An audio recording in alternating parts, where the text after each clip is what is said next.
वंदे मातरम, आप देख रहे हैं चर्चा है खास। मैं हूं आपके साथ उन्नति भटनागर।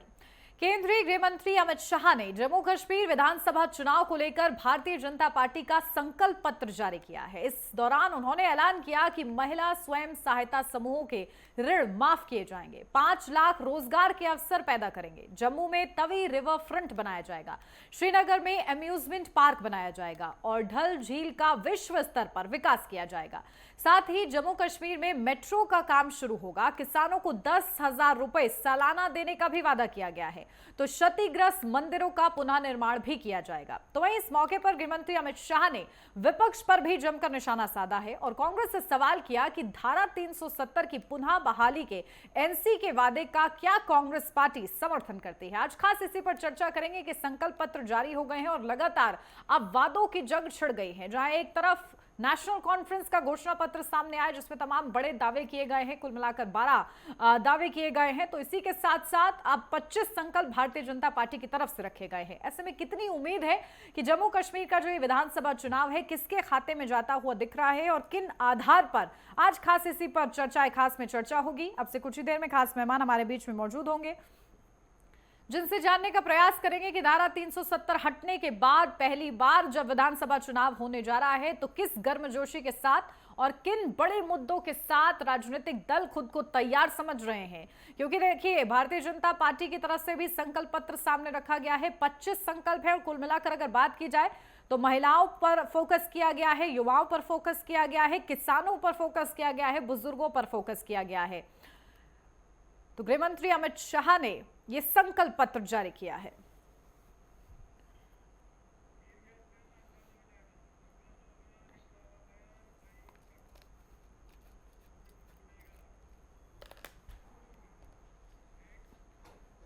तो चलिए चर्चा की शुरुआत करते हैं। खास मेहमान हमारे साथ जुड़ गए, सीधा आपको रूबरू कराती हूं। हमारे साथ पंकज डोगरा, कांग्रेस नेता जुड़ गए हैं। पंकज जी, बहुत स्वागत आपका। हमारे साथ निपुण आलम बयान, राजनीतिक विश्लेषक जुड़ गए हैं। निपुण आलम जी, आपका भी बहुत स्वागत। हमारे साथ फहीम टक, वरिष्ठ पत्रकार जुड़ गए हैं। फहीम जी, आपका भी बहुत स्वागत। और शुरुआत करती हूं पंकज डोगरा जी आपके साथ, क्योंकि आज जब गृहमंत्री अमित शाह ने भारतीय जनता पार्टी का संकल्प जारी किया तो उन्होंने इस मौके पर कांग्रेस से एक सवाल किया है। उन्होंने कहा है कि एनसी का क्या आप समर्थन कर रहे हैं इस मौके पर कि धारा 370 की पुनः बहाली हो? क्या स्टैंड है फिलहाल कांग्रेस पार्टी का इस पर? कांग्रेस पार्टी का सबसे बड़ा जो सवाल आज अमित शाह से रहेगा और बड़ा अहम हमारी ये पहले तो हमें अपना स्टेटहुड हमें हमारा चाहिए, हमारे रियासत जो इन्होंने यहाँ से यूटी में हमें कन्वर्ट किया हुआ है उसके बारे में जी तो कुछ बोले नहीं। आज चुनाव की बात कर रहे हैं कि हम जम्मू कश्मीर में चुनाव करवा रहे हैं, तो ये चुनाव तो सब देन है सुप्रीम कोर्ट की। सुप्रीम कोर्ट निर्णय के चलते या स्वयं कोर्ट का आदेश के तहत इन लोगों को यहाँ पे चुनाव करवाना पड़ा। अब ये बाल की खाल खींचने कह रहे हैं। भारतीय जनता पार्टी सवाई बातों के करती क्या है, वो बातों के बतंगड़ बनाते हैं, तो वो बातें को बतंगड़ बनाते रहे। 5 अगस्त 2019 के बाद से इस प्रदेश को यूटी में कन्वर्ट किया, हम लोगों को डिग्रेड किया, हमारे साधनों संसाधनों को उन्होंने लूटा और बाहर के काले अंग्रेज यहाँ पे जो बिठाए हुए हैं, चाहे वो खनन माफिया हो, शराब माफिया हो, टोल माफिया हो, माइनिंग माफिया हो, तमाम तरह के माफिया यहाँ पे घूम रहे हैं और सीएलयू के नाम पे एक बड़ी लूट यहाँ पे ये लोग कर रहे हैं। ठीक है। तो आने वाले दिनों में जनता इनको सबक सिखाएगी। लिए कोई रोजगार यहाँ पे नहीं है। कौन से रोजगारों की बात कर रहे हैं? 5 लाख के रोजगारों की, जैसे 2 लाख रोजगारों की बात प्रधानमंत्री किसी समय 2014 में करते थे। ये 5 लाख के रोजगार भी वैसे आपको दिखने को मिलेंगे। जो महिलाओं के उत्थान की बात कर रहे हैं तो पूछिए आंगनबाड़ी वर्करों से किस तरह से उनको लाठीचार्ज होता रहा, किस तरह उनको पे घसीटा गया। जो लोग अपने वेतन की मांग कर रहे थे, किस तरह से आशा वर्करों पे ये लोग नित्य नए उन पे के किस्म से ब्लंडर्स कर रहे हैं और उनको कोई तनख्वाह क्या है उनकी और उस पर कोई बढ़ोतरी ने नहीं की। और ऐसे ही हमारे यहाँ स्कूलों में आपने देखा हुआ खाना बनाने के लिए हमारी माताएं बहनें वहां पे होती हैं, तो क्या उनकी सैलरी है? तो क्या उत्थान? ये लूटने के लिए आए हैं इस प्रदेश को।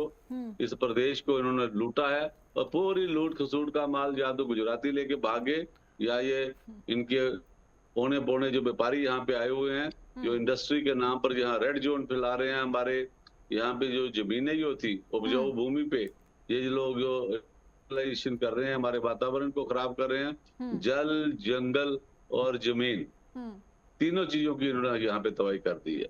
ठीक है। चुनाव ये लूट खसूट मायने रखते हैं। ठीक है, बीजेपी ने लूटने का काम किया। आपसे कुछ ही देर में बीजेपी प्रवक्ता भी हमारे बीच में मौजूद होंगे, तब उनसे जरूर ये सवाल पूछूंगी और धारा 370 को लेकर क्या स्टैंड है वो सवाल भी आपसे दोबारा दोहराऊंगी। लेकिन उससे पहले निपुण आलम बयान जी, आपके पास आती हूँ। ये तस्वीर मैं समझना चाहती हूँ कि आखिर जम्मू कश्मीर का जो विधानसभा चुनाव है वो किस दिशा में जाता हुआ नजर आ रहा है, क्योंकि अभी हम लोगों ने हाल ही में लोकसभा चुनाव देखा तो उसमें हमने पोजिशन देखी कि महबूबा मुफ्ती किस तरीके से उनका प्रदर्शन रहा, नेशनल कॉन्फ्रेंस का क्या प्रदर्शन रहा। तो ये जो तमाम फैक्टर्स देखने को मिल रहे हैं अब विधानसभा चुनाव में, किस तरीके से ये बदलते हुए नजर आ रहे हैं आपको जब ये घोषणा पत्र सामने आ रहे हैं? देखिए, घोषणा पत्र सामने आ रहे हैं और बड़ा सीधा सा आपने प्रश्न पूछा था जो हमारे कांग्रेस के प्रवक्ता हैं कि जो 370 के रिवाइज करने की बात की, 370 हम रिवीजन लेंगे या उसको दोबारा से लेकर आएंगे, इस पर इन्होंने जवाब नहीं दिया। इधर उधर के तमाम तरह की बातें कर ली। और देखिए, निश्चित रूप से जम्मू कश्मीर का विकास हुआ है। मैं आंकड़ों में आपको बताता हूँ, अगर जम्मू कश्मीर का रेवेन्यू देखें तो 2019 के बाद आप देखें, जब 5 अगस्त के बाद से, तो उसका रेवेन्यू 31% आपका इंक्रीज हुआ है। ये मेरा डाटा नहीं है, ये अकॉर्डिंग टू गवर्नमेंट है। इसके अलावा पूरे देश की हमारी जो जीडीपी ग्रोथ रेट है वो 7% है, लेकिन जम्मू कश्मीर की जो ग्रोथ रेट है वो 8% है। वहां पर आप पर्यटन की अगर बात करते हैं, केवल पर्यटन इंडस्ट्री की बात नहीं हम करेंगे, पर्यटन इंडस्ट्री से जुड़े जितने और भी सेक्टर हैं उन सब में भी क्या हो, लगातार आपका इंक्रीज हुआ है, सब में डेवलपमेंट हुआ है। हमने G20 की समिट देखी है जम्मू कश्मीर के अंदर, जो पहले कभी पॉसिबल नहीं थी कि इस प्रकार का एनवायरनमेंट वहां पर होगा, कि हम जम्मू कश्मीर के बारे में इस प्रकार की बात सोच सकते थे। आज जम्मू कश्मीर के अंदर नेशनलिज्म का क्या दौर है, वहां पर हर हाथ में आज फ्लैग है, इंडियन फ्लैग है, जो पहले कभी वहां पर हमको पत्थर दिखने को मिलते थे, आज वहां पर वो दिखने को मिलते हैं। और कांग्रेस के प्रवक्ता बड़ा बोलते बोलते शायद कुछ जबान फिसल गई या कैसे बोल गए, वो बोले जल, जंगल और जमीन। जल, जंगल, जमीन का ये नारा, ये तो 1967 का नारा है, जब नक्सली आपका प्रारंभ हुआ था। और नक्सली देन है किसकी? कांग्रेस की।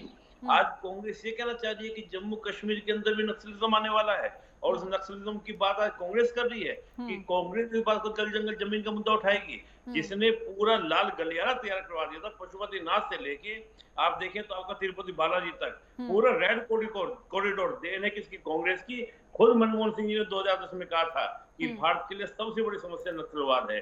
तो बोलते समय सोचिए कि आप किस प्रकार की बात कर रहे हैं और किस तरह की बात कर रहे हैं। आप सीधा पूछा गया 370 के ऊपर आपका क्या स्टैंड है, आप बता दीजिए कि ये स्टैंड है कि हम दोबारा नहीं लाएंगे, आप बता दीजिए। और ये बता दीजिए कि उस समय नेहरू जी से गलती हुई थी, हमसे मिस्टेक हुई थी, हम सॉरी बोलते हैं। सीधी सी बात थी, सिंपल सी बात थी। अब रही बात की जम्मू कश्मीर का राज्य का स्टेटस, ये तो बीजेपी बोल दिया ये लगातार। बीजेपी ने खुद हाउस में कहा है, प्रधान वो हमारे गृह मंत्री जी ने, अमित शाह जी ने क्लियर कहा है कि जैसे ही वहां पे शांति बहाल होगी हम स्टेटहुड का उनको स्टेटस देंगे। इसमें क्या नई बात है? और हाफ स्टेटस तो है ही, जैसे दिल्ली पुदुचेरी को विधानसभा है वैसे ही जम्मू कश्मीर में है, इसमें कौन सी नई बात हो गई? और देखिए, ये तो पूरा आज भी गृह मंत्री अमित शाह ने कहा है कि सही समय आने पर दिया जाएगा ये दर्जा। ठीक है, इसी के साथ हमारे साथ डॉक्टर अभिजीत जसरोटिया जी भी जुड़ गए हैं, बीजेपी के प्रवक्ता है वो। डॉक्टर अभिजीत जी, बहुत स्वागत आपका। आपको मेरी आवाज मिल रही है? जी मिल रही है, धन्यवाद जी। अभिजीत जी, देखिए, आप क्योंकि देरी से जुड़े, आप पर गंभीर आरोप लगाए जा चुके हैं। कांग्रेस नेता की तरफ से पंकज डोगरा जी हमारे साथ जुड़े हुए हैं, उन्होंने कहा है कि आप लोगों ने लूटने का काम किया है। अब जब आप लोगों ने ये 25 संकल्प जनता के सामने रखे हैं, कितना विश्वास इन संकल्पों पर आप लोग को? देखिए, कुछ तो निपुण जी ने कांग्रेस के जो हाल किया है और बचा कुचा जो पोस्टमार्टम है वो आप उस मुझे करने की अब इजाजत आप दे दीजिए, तो मुझे लगता है काफी कुछ उन्होंने बता दिया। बचा कुचा मैं आपको बता देता हूँ। कांग्रेस का आप देखिए, जो कांग्रेस का आज हाल है, और मैं पूछना चाहता हूँ राहुल गांधी जी से, खासकर जब इन्होंने गठबंधन किया नेशनल कॉन्फ्रेंस के साथ, और नेशनल कॉन्फ्रेंस का अगर आपको मैनिफेस्टो पता होगा तो वही ऑटोनॉमी और वही सब कुछ करना चाहते हैं। और कांग्रेस की बात यहाँ तक आती है, आप देखिए ये वो कांग्रेस है जो वेस्ट पीओजे के और पीओजे के रेफ्यूजियों को जो 60-70 साल बाद हक मिले हैं अब वो छीन लेंगे उनसे। यहाँ की बच्चियों को, जो महिलाओं को हक मिले हैं वो ये छीन लेंगे उनसे। यहाँ का गुज्जर, बकरवाल और पहाड़ी समुदाय जिनको पहली बार उनकी हक हकूक मिले हैं, पॉलिटिकल रिजर्वेशन मिली है, आज राहुल गांधी जी वो भी उनसे छीन लेंगे। और उसके बाद आती है कि यहाँ पर जो 2.5 करोड़ के सैलानी आए थे, अब आप सोच लीजिए कि अगर राहुल गांधी की पार्टी जिस तरह से नेशनल कॉन्फ्रेंस के एजेंडे पर चल रही है, शायद आने वाले समय पर जो अगर इनके मंसूबे कामयाब हो गए तो उन लोगों को कहीं वीजा लेकर ना पड़े, उसके बाद तो 2.5 भी यहाँ नहीं पहुंचेंगे और हमारी इकोनॉमी का क्या हाल होगा, ये कांग्रेस आपको बेहतर बता सकती है। ये राहुल गांधी जी की कौन सी ये मोहब्बत की दुकान है जिसके नीचे 1.5 लाख का कब्रिस्तान है, जो 87 के बाद लोगों ने यहाँ पर अपने प्राण गंवाए हैं। और सबसे बड़ी बात ये आती है, उस कब्रिस्तान को राहुल गांधी जी अब और आगे बढ़ाना चाहते हैं। और इंडस्ट्रियलाइजेशन को लेकर जो कांग्रेस के पेट में आज दर्द हो रहा है, ये बड़ा दयनीय और दुखनीय है। आप खुद सोचिए, कुछ देर पहले ही, क्योंकि कांग्रेस के यहाँ पर प्रवक्ता बैठे हैं, इन्होंने ही कहा था कि यहाँ पर जो इंडस्ट्रियलिस्ट आ रहे हैं वो अपने साथ टेररिस्ट लेकर आ रहे हैं। आप खुद सोचिए, जो बेचारा पूंजीपति या कोई भी इंसान अगर अपने पूरी पूंजी लगाकर किसी नई जगह पर जाता है और अपना पूरा जिंदगी की कमाई वहां पर लगा जाता है, उसको ये खौफजदा कर रहे हैं, आज उसको डरा रहे हैं कि तू यहाँ पर क्यों आ रहा है, देश में इंडस्ट्रियलाइजेशन नहीं होगी तो देश आगे कैसे बढ़ेगा। जम्मू कश्मीर, जम्मू के अंदर खासकर है ही क्या है, जम्मू के अंदर हमारी जो रक्षा की माता वैष्णो देवी ने की, जहां से टूरिज्म से थोड़ा हमारे पास आता था, इंडस्ट्रियलाइजेशन जम्मू में नहीं होगी तो लोगों को रोजगार कहां से मिलेगा। और मैं आज आपको बताना चाहता हूं, आपके चैनल को बताना चाहता हूं, नेटवर्क 10 को, कि आपको पता है सबसे पहले जम्मू कश्मीर में इंडस्ट्रियलाइजेशन कब आई थी, जब स्वर्गीय अटल बिहारी वाजपेयी जी प्रधानमंत्री हुआ करते थे। और अब 10 साल पहले यहाँ पर इंडस्ट्रियलाइजेशन होना शुरू हुई है। इतनी भारी भरकम इंडस्ट्री और इन्वेस्टमेंट आ रही है, जिसके कारण हमारे लोगों को, हमारे बच्चों को रोजगार मिल रहा है। और कल ही मैंने अपनी प्रेस कॉन्फ्रेंस के अंदर आंकड़ों के साथ पेश किया कि किस तरह से यहाँ पर हजारों युवाओं को रोजगार मिला और किस तरह से यहाँ पर करोड़ों के हिसाब से जो है इन्वेस्टमेंट आई है। लेकिन राहुल गांधी जी की पार्टी चाहती नहीं है कि जम्मू कश्मीर के लोग जो तरक्की करें, आगे बढ़े। और यही यहाँ पर आपके उमर साहब भी नहीं चाहते हैं। तो इस पॉलिटिकल पार्टी का आज आप हाल देखिए कि 60-70 साल तक हम लोगों की उत्पीड़ना करने वाली पॉलिटिकल पार्टी अभी भी लोगों को बरगलाने में कामयाब हो रही है। ठीक है, पंकज जी से इस बात का जवाब लूंगी कि क्या उन लोगों को विकास से परहेज है क्या, लेकिन उससे पहले फहीम टक जी का ओपनिंग रिमार्क। फहीम जी, आपको क्या लगता है, क्योंकि जम्मू कश्मीर विधानसभा चुनाव अब नजदीक है, लोकसभा चुनाव हम लोगों ने देखे और धारा 370 हटने के बाद अब जब पहली बार विधानसभा चुनाव होने जा रहा है, जो टेक्नोलॉजी बनी हुई है, जिस तरीके से अलग अलग राजनीतिक दल सियासत कर रहे हैं, ये किस दिशा में जाता हुआ चुनाव आपको नजर आ रहा है? देखिए, आपने 370 और 35A की बात की, तो सभी पॉलिटिकल पार्टीज के मैनिफेस्टो जो हैं वो अब आ चुके हैं। और ऐसे में ये जल्द इस बात का फैसला हो जाएगा कि जम्मू कश्मीर के लोग जो है वो क्या चाहते हैं। और जिस तरह से आप देखेंगे, जम्मू कश्मीर की जो 2 रीजनल बड़ी पॉलिटिकल पार्टीज हैं, जिसमें हम पीपल्स डेमोक्रेटिक पार्टी की बात करें या फिर नेशनल कॉन्फ्रेंस की बात करें, उनके मैनिफेस्टो में 370 स्टेटहुड 35A का जिक्र है। और वहीं आज जब भारतीय जनता पार्टी ने मैनिफेस्टो लॉन्च किया, तो उसमें अगर आप गृह मंत्री को आपने सुना होगा तो उन्होंने साफ कह दिया कि 370 जो है वो इतिहास है और अब 370 की वापसी की कोई गुंजाइश नहीं है। लेकिन सवाल ये उठता है कि जम्मू कश्मीर की जनता क्या चाहती है। लोकसभा चुनाव हाल ही में खत्म हुए हैं और आपने उनके नतीजे भी देख लिए होंगे। और जिस तरह से 10 साल के बाद असेंबली के चुनाव हो रहे हैं और भारतीय जनता पार्टी ने पिछले 10 साल में जम्मू कश्मीर में जो अपनी पॉलिटिकल इन्वेस्टमेंट की है, अब ये पता लगेगा कि आने वाले जो परिणाम होंगे उसमें घाटी में अगर कमल का फूल खिलता है तो यकीनन भारतीय जनता पार्टी का जो मैनिफेस्टो है वो लोगों को, जम्मू कश्मीर के लोगों को भाता है या नहीं भाता है, इसका फैसला जो है वो जल्द होगा। और दूसरी बात ये है कि जम्मू में भारतीय जनता पार्टी को हमेशा मैंडेट दिया है, लेकिन इनके लिए चैलेंज ये होगा कि कश्मीर से भारतीय जनता पार्टी के परिणाम क्या रहेंगे। बिल्कुल, और देखिए सभी की निगाहें इस पर है। ठीक है, बिना वक्त गवाए पंकज डोगरा जी आपके पास आ रही हूँ। सबसे पहले तो मैंने सवाल आपसे किया था कि कांग्रेस पार्टी का धारा 370 पर क्या स्टैंड है, उसका आप जवाब मुझे दीजिएगा। और साथ ही साथ जो अभिजीत ने आप पर आरोप लगाया, अभिजीत जी ने, उन्होंने कहा कि आप लोग को विकास से परहेज है, क्या ऐसा सच है क्या? पहले तो मैं आलम जी बड़े वरिष्ठ राजनीतिक विश्लेषक हैं, लेकिन आज तो मुझे ये बीजेपी के विश्लेषक लग मुझे लग रहा था ये आएगा आपकी तरफ से। का जवाब दे रहे हैं तो हमें तो ये लग रहा है कि ये तो बीजेपी के 2 प्रवक्ता आपने बिठा रखे हैं। जसरोटिया जी ने जो बात कही अपनी पार्टी का, इनकी बात की, उसका तो हम जवाब देंगे, लेकिन मैं इनसे जरूर ये तवक्को चाहूंगा ये पॉलिटिकल एनालिस्ट की तरह ही जवाब दे।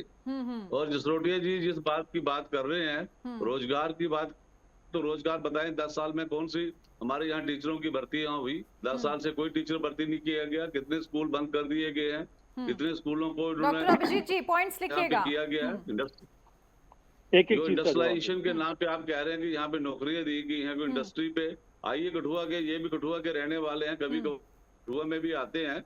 मैं इनसे पूछना चाहूंगा कि जो इंडस्ट्री यहाँ पे आई है, कभी इंडस्ट्री स्टेट आके विजिट कर लें कि कितने हमारे नौजवान वहाँ पे उन्होंने नौकरी रखे हैं, कितनी मजदूरी कर रहे हैं, कितने लोग एडमिनिस्ट्रेटिव जॉब्स पे हैं और कितने लोगों पे जो यहाँ पे काम दिया गया है। बाकी रही बात, दूसरी बात आपने कही कि जल जंगल जमीन की ये बात कर रहे थे, हर चीज को आप नहीं, मैंने नेशनलिस्ट धारा मूवमेंट के 370 साथ को जोड़िए। लेकर भी सवाल जो किया। हम बात कर रहे हैं मैं उस पर आऊंगा। पहली बात ये है, मेरा जमीन से ये मसला था कि हमारे यहाँ लोग 47 के बाद जो जमीनें जिन लोगों ने आबाद की हुई थी, जो जमीनों पे खेती कर रहे, सरकारी जमीनों के नाम पे, जाइए हमारे हिरणनगर सेक्टर में या कहीं भी पूरे कठुआ में, कैसे भारतीय जनता पार्टी ने सरकारी जमीनों के नाम पे लोगों से रोजगार छीन लिए, उनसे जमीनें छीन लिया, वहां पे उनसे उनके माल की हक दे दी है, वहां पे बोर्ड लगा दे दिया कि यहाँ पे ये जमीनें सरकारी हैं, आप इस जमीन पे फसल नहीं लगा सकते, आप इस जमीन। ठीक है, देखिए उस पर तो जनता के हाथ में फैसला है ना, जनता उस पर फैसला कर लेगी अगर वो चीज मैं उसमें देगी। लेकिन ये बात इन्होंने जो कही है, जो जल की बात में कहता हूं, जल इसलिए है कि हमारे यहाँ पे नदियां बहती हैं, हमारे यहाँ पे जितने भी प्रोजेक्ट हाइडल लगे हुए हैं, हमारी जो बिजली की लूट आप लोगों ने यहाँ पे कर रखी है, जल हमारा है, हमारा। ठीक है, इत्तेफाक नहीं रख रहे हैं ना अभिजीत जी ना निपुण आलम जी। यहाँ पे जो बिजली, ठीक है, जल्दी से मुझे बस एक लाइन में जवाब दीजिए। ठीक है डोगरा साहब, जल्दी से मुझे एक लाइन में जवाब दीजिए कि क्या स्टैंड रहेगा धारा 370 पर आप लोग का, क्योंकि नेशनल कॉन्फ्रेंस के साथ आप लोग का गठबंधन हुआ है। जंगलों का। अरे पंकज जी सुनिए तो जरा, मेरा सवाल तो सुन लीजिए सर। लूट हो रही है वो बर्दाश्त के बाहर नहीं है। ठीक है पंकज जी, आपकी सुन ली मैंने बात। जो 370 की बात आप मैडम कह रहे हैं, सर अपनी स्क्रिप्ट कब खत्म करेंगे आप? अगर नौकरी हमें छूट दे रखी थी, हमारी जमीनें, चर्चा खत्म हो जाएगी, लग रहा है आपकी स्क्रिप्ट खत्म नहीं होगी। पंकज जी आप सुन नहीं रहे या सुनना नहीं चाह रहे, क्या समझू मैं? चीजें निकाल के आप ये सोचे कि ठीक है, मैं यही समझ रही हूँ आप सुनना नहीं चाह रहे, सहमत नहीं है। ऑलराइट, आप सुनना नहीं चाह रहे हैं। मेरा सवाल बताइए। मेरा सवाल आपसे स्पष्ट सा ये है कि नेशनल कॉन्फ्रेंस के साथ आपका गठबंधन हुआ है, राहुल गांधी जब पहुंचते हैं तो वो संकल्प पत्र की एक लाइन का जिक्र करते हैं। अब ऐसा तो नहीं हो सकता कि आधे संकल्प पत्र से वो एग्री हैं, आधे से वो डिक्लाइन कर रहे हैं। क्या स्टेटस है वो क्लियर आपसे मांगा जा रहा है। आप क्या स्टेटस पूछना चाहते हैं? मेरे धारा 370 को लेकर सर, मैं तीसरी बार रिपीट कर रही हूँ। मैं उसी के लिए कह रहा हूँ, आपको 370 का नाम मैम पसंद नहीं है, 371 रख लीजिए जो पूरे हिंदुस्तान में है। हमारी नौकरी हमारे लोगों के लिए चाहिए। ठीक है, चलिए मजबूरी समझ सकती हूँ मैं आपकी, आप इस पे स्पष्ट नहीं बोलना चाह रहे हैं। ठीक है अभिजीत जी, देखिए आप लोग ये कह रहे हैं कि उन्हें विकास से परहेज है, लेकिन उन्होंने जो मुद्दे गिनवाए हैं क्या वो लाजमी है, और अगर लाजमी है तो उसके लिए आप लोग कैसे काम करेंगे? देखिए प्रत्यक्ष को प्रमाण क्या, सबसे बड़ी बात ये आती है, आप इनका थोड़ा सा इतिहास, तो ज्यादा नहीं 20 साल पीछे का इतिहास निकाल के देखिए। 2.5 लाख की बैकडोर अपॉइंटमेंट है जो इन्होंने की है, केवल अपने भतीजों को अपने भांजाओं को नौकरी देना। अगर नौकरी है तो ऐसी नौकरी इन्हीं को मुबारक हो। दूसरी बात आती है नौकरी आप किसे कहते हैं? 500 रुपए और 800 रुपए के छलावे पे 20 साल डेली वेजरों का उन्होंने खून चूसा है। आपको पता है 50 रुपए की दवाई लेने के लिए डेली वेजर के पास पैसा नहीं होता था, जिसका आज हमने प्रॉमिस किया जैसे सरकार बनेगी सबसे पहले रेगुलराइज किए जाएंगे। 34,000 की एक नौकरी दी गई, 44,000 की एक दी गई, 18,000 की एक नौकरी दी गई, और इसमें 1% की भी बैकडोर अपॉइंटमेंट नहीं है। और नौकरी का मतलब पूरी नौकरी जिसमें खुद का भी पेट पलता है और परिवार का भी पेट पलता है, इनके वाला खिलवाड़ नहीं है। तो कम से कम हमें इन चीजों के ऊपर तो आंकड़े ना ही गिनाए तो बड़ी अच्छी बात है। अब इनको परहेज किस चीज से? इनको बेसिकली क्या है कि इनकी साख आज खत्म हो चुकी है। सभी पॉलिटिकल पार्टीज की बैसाखियां लेकर इन्होंने जम्मू की 2 सीटों के ऊपर चुनाव लड़ा और लाखों वोट से ये लोग हार गए। अब ये उमर साहब की पार्टी पकड़कर सोचते हैं चंद सीटें हमारे पास आ जाए, लेकिन जिन लोगों की आपने उत्पीड़ना की, वेस्ट पाक रेफ्यूजीज, पीओजे के, वाल्मीकि समाज, आपको पता है उन्नति जी, मैं बताना चाहता हूँ पूरा देश अगर इसको सुनेगा अगर नेटवर्क 10 के माध्यम से, तो उन लोगों को बड़ी हैरानगी होगी सुनकर कि यहाँ पर वाल्मीकि समाज को यही नेशनल कॉन्फ्रेंस और कांग्रेस बेवकूफ बनाकर पंजाब से लाई थी कि हम आपको यहाँ का स्टेट सब्जेक्ट बनाएंगे। 30 साल तक उनकी उत्पीड़ना की गई, उनको केवल और केवल सफाई, अपनी गंदगी साफ करवाएगी। उनको प्रॉमिस था कि हम आपको स्टेट सब्जेक्ट देंगे। उनके पीएचडी किए हुए बच्चे बच्चियां केवल और केवल यहाँ पर नौकरी क्या कर सकते थे? सफाई कर्मचारी की। इतनी उत्पीड़ना करने के बाद ये किस मुंह से इस तरह की बातें करते हैं? जम्मू कश्मीर के लोगों ने देखा नहीं है? ये 1.5 लाख से ज्यादा कब्रों का जिम्मेदार कौन है यहाँ पर? आज जब ये सब बातें करते हैं लोग, किस छलावे से आपकी इन बातों पर आए? और सबसे बड़ी बात जो मैं कहना चाहता हूँ जम्मू कश्मीर का डोगरा होने के नाते, पंकज जी भी डोगरा हैं और पंकज जी, अगर आप डोगरा हैं तो सबसे पहले आपको राहुल गांधी की निंदा करनी चाहिए, जिसने हमारे महाराजा का अपमान किया है। अभी थोड़े दिन कल परसों ही उसने जो बनिहाल के अंदर हमारे महाराजा के खिलाफ बोला कि हमने यहाँ से महाराजा खदेड़ दिए, निकाल दिए। ये कोई आम महाराजा नहीं थे। जब हिंदुस्तान के सभी जो राजा महाराजा थे हिंदुस्तान से कभी बाहर नहीं निकले। हमारे शूरवीर महाराजाओं ने हिंदुस्तान की सरहदों को तुर्तुक बल्तिस्तान तक पहुंचाया, लड़ाइयां लड़कर आगे तक गए, हमारी सरहदों को कहां तक पहुंचाया, जो बाद में इनके नेहरू जी ने अभिजीत जी की बातों का जवाब दीजिएगा, लेकिन इसी के साथ साथ जो संकल्प पत्र है बीजेपी का, उस पर भी आपकी टिप्पणी चाहती हूं मैं। उसके बाद आ रही हूँ निपुण जी आपके पास और फिर फहीम जी के पास। पंकज जी बताइए मैम। जी जवाब दे लीजिए, और साथ ही साथ जो संकल्प पत्र आया है बीजेपी का, उस पर भी आपकी टिप्पणी चाहिए मुझे। जी जो बात कर रहे हैं कि 50 रुपए की नौकरी, 100 रुपए की नौकरी, 500 रुपए की नौकरी, तो मुझे आप ये बताइए कि अग्निवीर के नाम पे आप जो 4 साल की नौकरी दे रहे हैं वो क्या देन है आपकी? 4 साल के बाद वो क्या करेगा? आप तो फौज बैकग्राउंड से आते हैं, जिस बैकग्राउंड से आप आते हैं, हमारी कंडी बेल्ट पूरी फौजियों से भरी हुई है। वहां पे उन फौजियों को पूछे क्या सहूलतें उनके बच्चों को मिलती हैं, क्या फैसिलिटीज वहां पे मिलती थी, और अग्निवीर को क्या फैसिलिटी उन लोगों ने वहां पे दे रखी है। ऐसी कोई योजना आपके पास नहीं है। ये कहने की बात आप ये कह रहे हैं कि हमारे यहाँ पे आप 10 साल में डेली वेजर पक्के नहीं कर पाए। जो डेली वेजर आप कहते हैं, अगर आप में कोई मन होता डोगरों के लिए तो आप डेली वेजर पक्का करते, डोगरा सर्टिफिकेट को जारी करते। आपने ऐसी कोई बात नहीं की। और जो महाराजाओं की बात आप कर रहे हैं, तो 562 महाराजा जो थे वो हिंदुस्तान में मिले हुए, वो विशेष जम्मू कश्मीर के राजा के लिए कोई टिप्पणी नहीं की है। आप बातों को घुमाइए मत। जब आपके पास कहने के लिए कुछ नहीं है तो आपको राहुल गांधी याद आ जाता है। ये रियासत हमारे महाराजाओं ने तलवारों के जोर पे इसकी सीमाएं तिब्बत तक पहुंचाई थी। अभिजीत जी वो कह रहे हैं राजा महाराजा किसी का उन्होंने अपमान नहीं किया है। आप लोगों को कुछ नहीं मिलता तो राहुल गांधी मिलते हैं क्या? आपको अच्छा लगता है कि मैं कहाँ रह रहा हूँ, किस प्रदेश में रह रहा हूँ? जो प्रदेश पे थे हमें यूटी में कन्वर्ट कर दिया गया और आप अपने आप को अपग्रेडेड महसूस कर रहे हैं। शर्म आनी चाहिए हम लोगों को जम्मू रीजन के कि हम ऐसी पार्टी का सपोर्ट कर रहे हैं जिस पार्टी ने रियासत को तोड़ा है। हमारे महाराजा की रियासत कहाँ तक फैली हुई थी, कहाँ ये हमारी रियासत थी, और उसको यूटी में कन्वर्ट कर दिया। बाबा लूटना चाहते हैं किसी किस्म का जो उस महाराजा का अपमान करने वाली को लूटा है, जिस तरह से टोल माफिया, माइनिंग माफिया, चलिए इतिहास के साथ खिलवाड़ नहीं करते। ठीक है, इतिहास के साथ खिलवाड़ नहीं करते। निपुण आलम बयान जी देना पड़ेगा। ठीक है, निपुण आलम बयान जी देखिए, क्योंकि इतिहास की भी बातें हो रही हैं और इतिहास सबने देखा है सरकारें किस तरीके से चलाई गई हैं।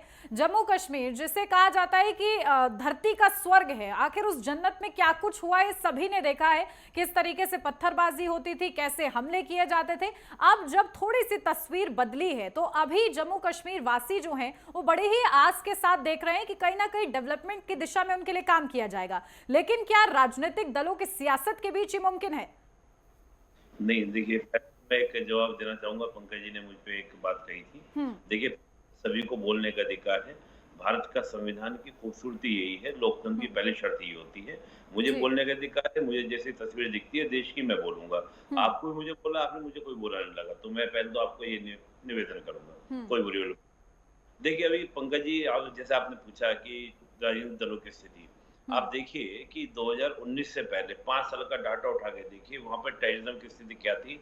765 घटनाएं हुई थी 5 अगस्त 2019 से पहले 5 साल का मेरे पास डाटा है, मेरा नहीं, ये होम मिनिस्ट्री का डाटा है। 5 अगस्त 2019 के बाद से लेके उसके 5 साल देखिए, यानी कि 2024 तक का डाटा देखिए, 435 आपका इंसिडेंट हुए जो वहां पर आपकी टेररिस्ट एक्टिविटीज हुई। गवर्नमेंट ने किया, बीजेपी गवर्नमेंट ने 5 अगस्त के बाद वहां पर आपका जो डिस्ट्रिक्ट लेवल पर जो इलेक्शंस होते हैं, जिसको हम पंचायती इलेक्शन कराते हैं, वो इलेक्शन कराने से क्या हुआ कि जहां लोकतंत्र की बात जम्मू कश्मीर में 2-3 परिवार तक थी, वो डिस्ट्रिक्ट लेवल पर, यानी कि जो गांधी जी का सपना था कि एक एक हाशिए पर रहने वाला व्यक्ति भी क्या हो, शासन प्रशासन से जुड़े, वो जुड़ने का कार्य वहां पर हुआ है। तमाम तरह के इंडियन कॉन्स्टिट्यूशन के जो लॉ थे, चाहे वो सूचना का अधिकार, राइट टू इंफॉर्मेशन, जो भारत के प्रत्येक नागरिक को सशक्त बनाता है, वो वहां पर लागू हुआ। और ये तो कांग्रेस की देन है आरटीआई। इस आरटीआई को वहां पर लागू होना, कांग्रेस को तो खुश होना चाहिए कि हमारे सारे जो प्रोविजंस थे वो लागू हुए।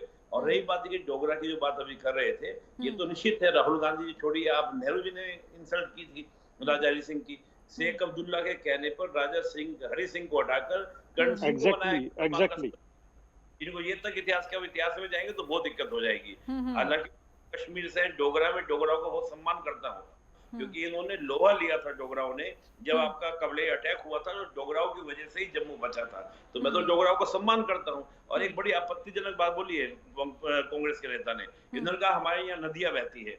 भैया सुन लीजिए, हर कश्मीरी का भारत है और हर भारतीय का कश्मीरी है। अगर ये बात कहने लगेंगे ना तो यूपी, बिहार, हरियाणा, गुजरात, महाराष्ट्र के लोग जाना बंद कर देंगे, तो वहां पे जम्मू कश्मीर का पर्यटन कैसे चलेगा? इस तरह की बातें मत बोलिए। इस तरह की बात बोलने की राष्ट्र की एकता, अखंडता सीधा प्रेम्बल में लिखी जो बात है उसके अगेंस्ट आप बोलते हैं। अगर हिमाचल से नदी आती है, उत्तराखंड से नदी आती है, इसी तरह इधर से व्यापार जाता है, इधर से आपका गेहूं जाता है, आपसे अनाज जाता है, सब चीज जाती है। देश बनता है सब चीजों को मिलने से। अगर इस तरह की बातें आप बोलेंगे ना कि वहां से नदियां बहती है हमारे पास, बिल्कुल देखिए ये तस्वीर भी कई बार हुई है और निपुण आलम जी के बात से मैं काफी हद तक सहमत इसलिए भी हूं क्योंकि भारत और कश्मीर को हमेशा अलग अलग करके देखा जाता था और कहीं ना कहीं अब वो जुड़ाव महसूस किया जाता है, वो जम्मू कश्मीर की जनता भी महसूस कर सकती है। फहीम टक जी, सीधा आपके पास आ रही हूँ, क्या जम्मू कश्मीर वासियों का जो विकास है वो सिर्फ तभी हो सकता है जब स्टेटहुड वापस उनको मिले, या उससे पहले भी विकास किया जा सकता है? क्योंकि स्थिति इस तरीके से बनाई जा रही है कि इसके बिना कुछ नहीं हो सकता है। आपको क्या लगता है फिलहाल? देखिए, जम्मू कश्मीर एक अलग रियासत थी और जम्मू कश्मीर को जो है वो भारत का ताज माना जाता है। और ऐसी कोई भी स्टेट जो है वो जम्मू कश्मीर को साथ लेकर पूरे भारत में अगर आप देखेंगे तो कोई भी ये नहीं चाहेगा कि राज्य का दर्जा जो है वो यूटी में बदले जी। लेकिन अगर भारतीय जनता पार्टी ऐसा चाहती थी कि कुछ चीजों को ठीक करने के लिए या कुछ चीजों में सुधार करने के लिए उन्हें जम्मू कश्मीर को जो है वो यूटी बनाना है, तो उन्होंने ऐसा कर लिया है। अब यूटी बनाने के बाद तकरीबन 5 साल बीत चुके हैं। अब उन्होंने सही किया है या गलत किया है उसका फैसला जो है वो लोग करेंगे। जनता की अदालत का फैसला सबसे बड़ा फैसला होता है। यहाँ पे जितने भी राजनीतिक दल से प्रवक्ता बैठे हैं वो भले जितनी मर्जी सियासत करें, लेकिन आखिरी फैसला जो है वो जनता का होगा और लोगों का होगा। सभी राजनीतिक दलों के जो मैनिफेस्टो पेपर्स हैं वो लोगों के बीच में आ चुके हैं, पब्लिक डोमेन में आ चुके हैं। और ये चाहे जितने भी आर्गुमेंट्स कहें, चाहे अनएम्प्लॉयमेंट की बात करें, चाहे हम डेवलपमेंट की बात करें, इंडस्ट्रियलाइजेशन की बात करें, लेकिन लोग क्या भाता है, जम्मू कश्मीर की जनता को क्या भाता है, वो आपको ठीक मुझे लगता है कि 10 अक्टूबर से पहले जो है वो सारी चीजें साफ हो जाएंगी। और जिन मुद्दों के ऊपर यहाँ पे राजनीति हो रही है या बात हो रही है, मुझे लगता है कि इन सभी मुद्दों का जो है वो जवाब दिया जाएगा। और जम्मू कश्मीर की जनता क्या चाहती है वो ईवीएम का बटन दबाकर जो है वो अपना फैसला सुना देगी। बिल्कुल, देखिए जनता के जनादेश का बेसब्री से सभी को इंतजार रहेगा। बहुत शुक्रिया आप सभी का हमारे साथ इस खास चर्चा में जुड़ने के लिए। तो जम्मू कश्मीर चुनाव से पहले वादों की जंग छिड़ गई है और ऐसे में किसके वादे पर जम्मू कश्मीर की जनता मोहर लगाती है देखना महत्वपूर्ण रहेगा। इसी के साथ इस चर्चा में मेरे साथ बस इतना ही। आप बने रहिए नेटवर्क 10 के साथ। जय हिंद।